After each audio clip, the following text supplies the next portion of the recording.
In India, Shelley King is still trying to discover how she got the Asian DNA that makes up over 50% of her ancestry. My family had no knowledge, but certainly denied the Indian, because it was a stigma to have Indian blood.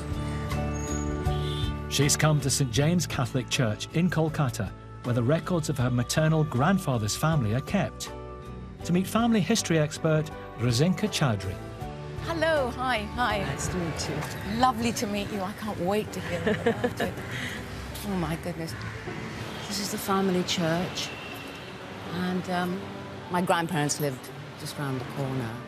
Shelley's grandfather has a Scottish surname and never spoke of any Indian ancestors, but there's one disturbing story that suggests the family had their suspicions.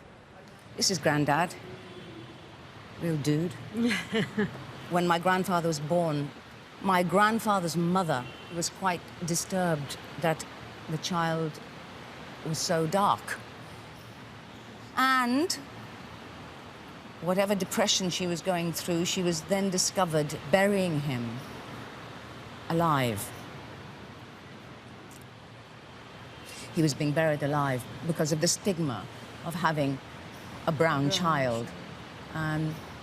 So I'm really interested in finding out why that should be and what my heritage is because of that. Because, you know, my grandfather loved India and he taught me to love India.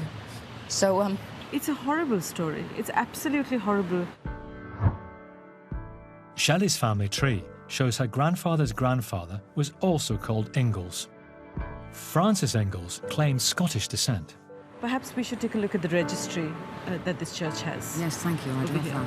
But Rosinka has found a record which might explain Shelley's grandfather's dark skin and Shelley's Indian DNA. So if we were to look at this document, see what it says here.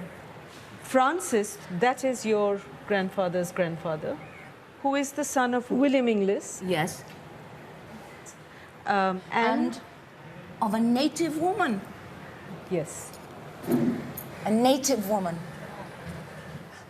My God, wonderful. I mean, my goodness. A lot of British men who had native women as partners throughout their lives, mothers of their children, but didn't actually marry them. Okay. In the days of empire, intermarriage between the British and local women was frowned upon. In official documents, native women didn't even have a name. Over time, their existence was forgotten. They may have become invisible in official documents, but their memory lived on indelibly through their DNA. That explains why my grandfather might look Indian and brown. Yes. I have now found out that I have Indian blood. I've seen the proof. I found you. It's made what I always believed and dreamt about and worried about. It's a fact. So I know who I am now.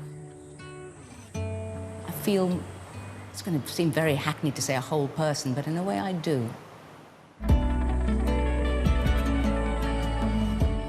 As Shelley lays to rest the memory of her ancestors. Excuse me! In Ireland, Paddy Wallace is getting to know the locals. Do we look the same? Have we got the same... Kinda. The same smile? What do you think?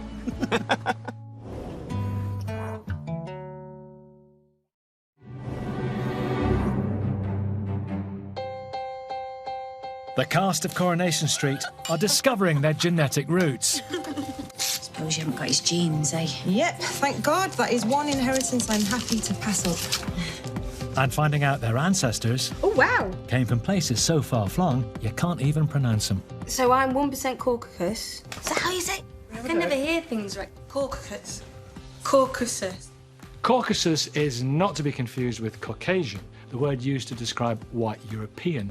The Caucasus is the region between Europe and Asia. And most white Europeans have no Caucasus DNA. It's so rare, it makes up less than 1% of the cast. And less than 1% of the UK. Caucasus. Caucasus?